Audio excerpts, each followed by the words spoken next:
اللہ من الشیطان الرجیم بسم اللہ الرحمن الرحیم۔ السلام علیکم ناظرین، میں ہوں آپ کا میزبان Mirza Nadeem Baig, programme Views on News with Mirza Nadeem Baig میں۔ ناظرین محترم، آج 6 مارچ 2021 ہے اور ہفتے کا روز ہے۔ ہفتے کے روز کے خبرنامے کے ساتھ آپ کی خدمت میں حاضر ہوں۔ جیسا کہ آپ جانتے ہیں کہ ہمارے خبرنامے میں اسپین، یورپ اور دوسرے ملکوں کی خبریں بھی شامل ہوتی ہیں۔ آج کی سب سے پہلی خبر کا تعلق اسپین کے علاقے کاتالونیا سے ہے۔ اسپین کے صوبہ کاتالونیا میں آبادی کے اعتبار سے 7% سے زائد افراد کو کرونا وائرس کی پہلی خوراک دی جا چکی ہے۔ 27 دسمبر سے کاتالونیا میں 5,65,110 افراد کو کرونا سے بچاؤ کی ویکسین لگائی جا چکی ہے، جو کاتالونیا کی 7.32% آبادی کے برابر ہے۔ اس کے علاوہ پہلے ہی 2,02,546 افراد ایسے ہیں جن کو ویکسین کی دوسری خوراک کے انجیکشن بھی لگ چکے ہیں۔ بارسلونا شہر میں مہم کے آغاز سے اب تک 1,31,537 افراد کو کرونا ویکسین لگائی جا چکی ہے، جو بارسلونا آبادی کا 7.95% شہری بنتے ہیں۔ 6 مارچ 2000 کے بعد سال مکمل ہونے پر کاتالونیا میں کرونا وائرس سے ایک معمر خاتون کی موت ہوئی ہے، جس کی عمر 87 سال تھی، اور یہ کرونا وائرس کے 1 سال مکمل ہونے کے بعد پہلی موت ہے۔ بارسلونا کے سینٹرل ایریا میں چوروں نے 2 دکانوں کو لوٹنے کی کوشش کی۔ چوروں نے دیاگونال پر معروف سٹور دولچی اینڈ گابانا کے مین گیٹ کو گاڑی کی بیک سائیڈ سے ٹکر ماری اور اس دکان سے چوروں نے مہنگے بیگ، کپڑے اور جوتے چرا لیے۔ دوسری معروف سوئس جیولری کی دکان ہے کہ جس کے مین گیٹ کو بھی گاڑی کی ٹکر مار کر توڑا گیا۔ پولیس کے پہنچنے سے قبل چور فرار ہونے میں کامیاب ہو گئے۔ FIA نے پاکستان کے شہر بہاولپور میں بدنام زمانہ انسانی اسمگلر کو چھاپا مار کر گرفتار کر لیا۔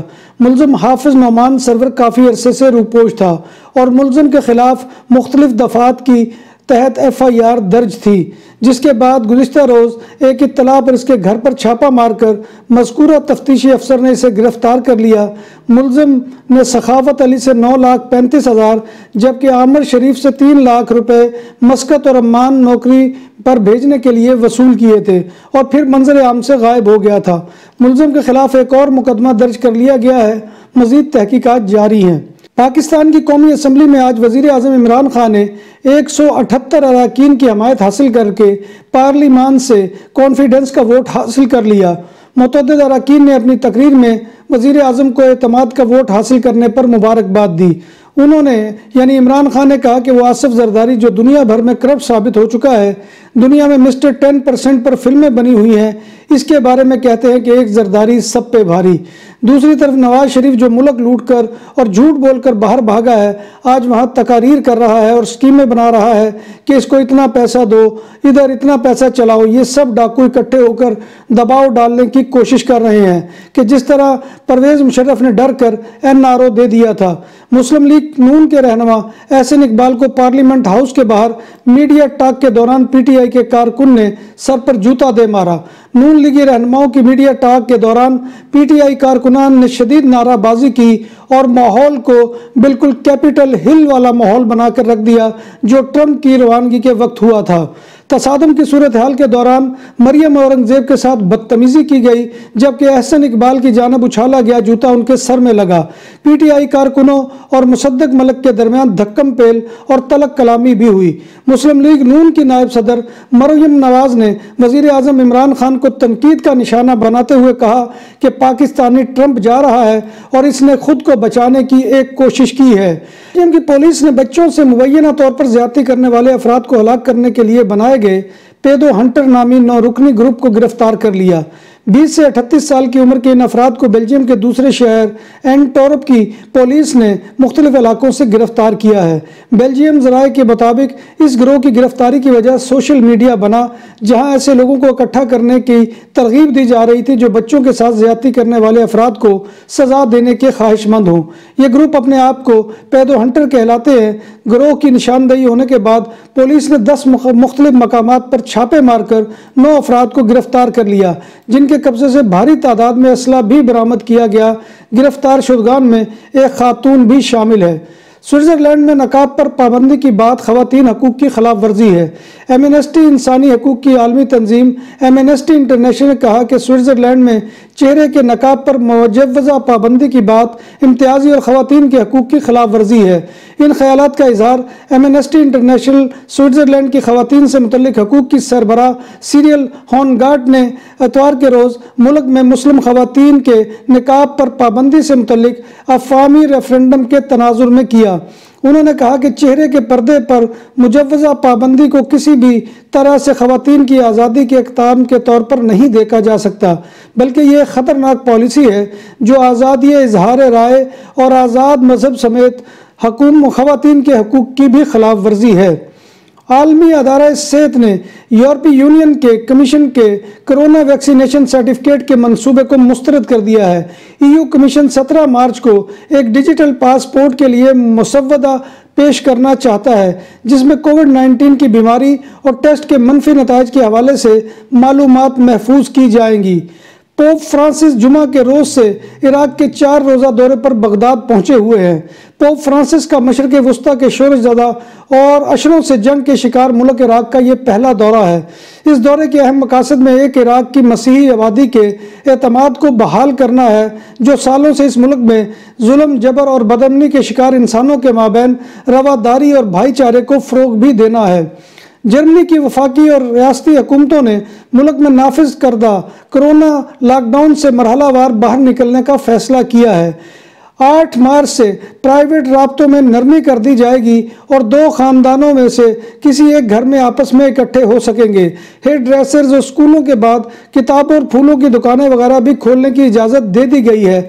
تاہم اگر لاک ڈاؤن میں نرمی کے سبب کسی بھی علاقے میں کرونا انفیکشن کی تعداد بڑھتی ہے تو یہ نرمی فوری طور پر ختم کر دی جائے گی۔ جب بات ہو 100% حلال کھانوں کی تو ایک ہی نام، عادل تندوری ریسٹورنٹ۔ بارسلونا میں مہمان نوازی کا پہلا نام عادل تندوری ریسٹورنٹ، بر صغیر کے روایتی حلال کھانوں کا مرکز۔ گرل تندوری روسٹ، چکن اور مٹن ٹکا، سبزیاں اور تڑکے والی دالیں، رس ملائی اور فالودہ۔ قاری عبدالرحمن کی فخریہ پیشکش غریب و امیر کے لیے۔ بارسلونا کے قلب میں واقع عادل تندوری ریسٹورنٹ کا یہ استے نمبر 9 نزد دراسانہ ہاسپٹل بارسلونا۔ یورپی کمیشن نے اندیا دیا ہے کہ ممبر ممالک میں معاشی بحالی کے لیے وہ اپنے بجٹ سے متعلق قوانین میں نرمی کا مظاہرہ کرے گا۔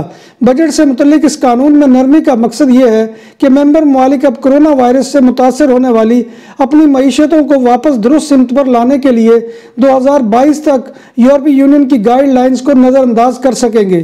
یاد رہے کہ یورپ میں 2008 کے معاشی بحران کے باعث 2011 میں یورپی یونین نے اپنے ممبر ممالک کے لیے اپنا بجٹ بناتے وقت کچھ حدود کو پار کرنے پر پابندی عائد کر رکھی تھی۔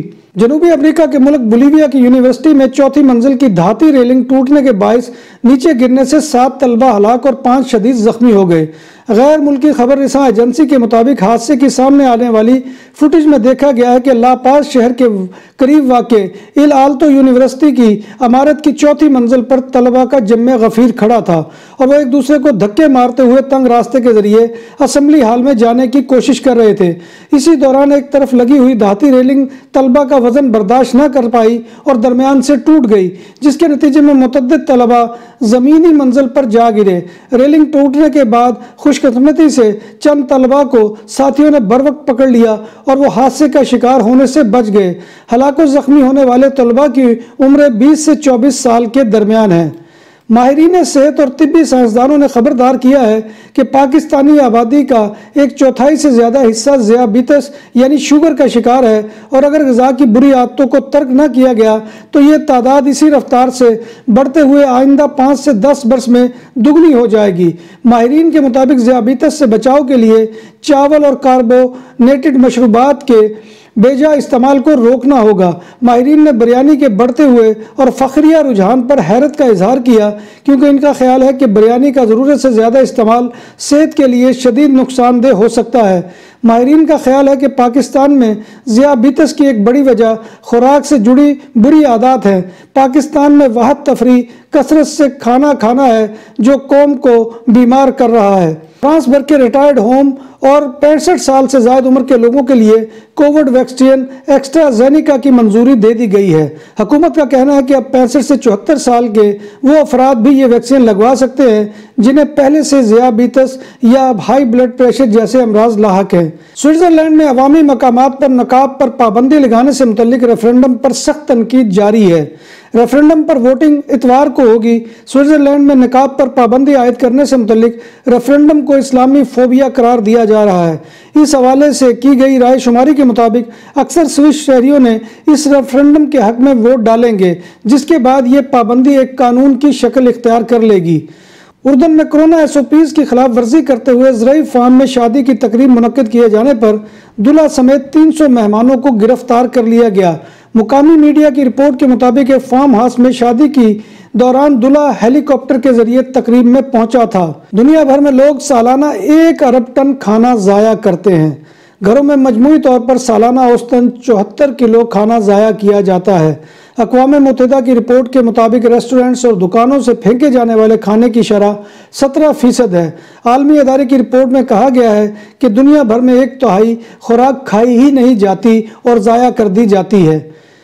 PDM کے مشترکہ امیدوار یوسف رضا گیلانی کی اسلام آباد میں سینٹ کی نشست پر شاندار کامیابی پر بارسلونا میں پاکستان پیپلز پارٹی اسپین نے ایک تقریب منعقد کی، جس کی صدارت پاکستان پیپلز پارٹی اسپین کے صدر چودھری اشتیاق احمد نے کی۔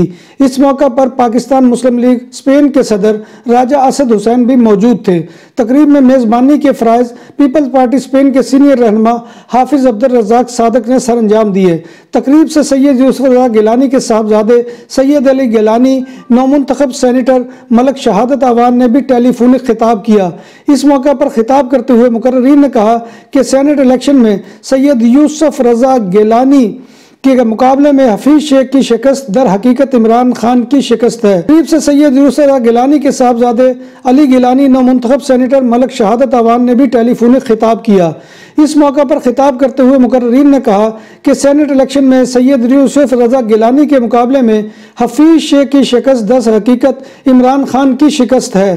مقررین نے مزید کہا کہ چیئرمین بلاول بھٹو زرداری اور قائد آصف علی زرداری کی سیاسی حکمت عملی سے سینٹ الیکشن کا قلعہ PDM نے تسخیر کر لیا ہے۔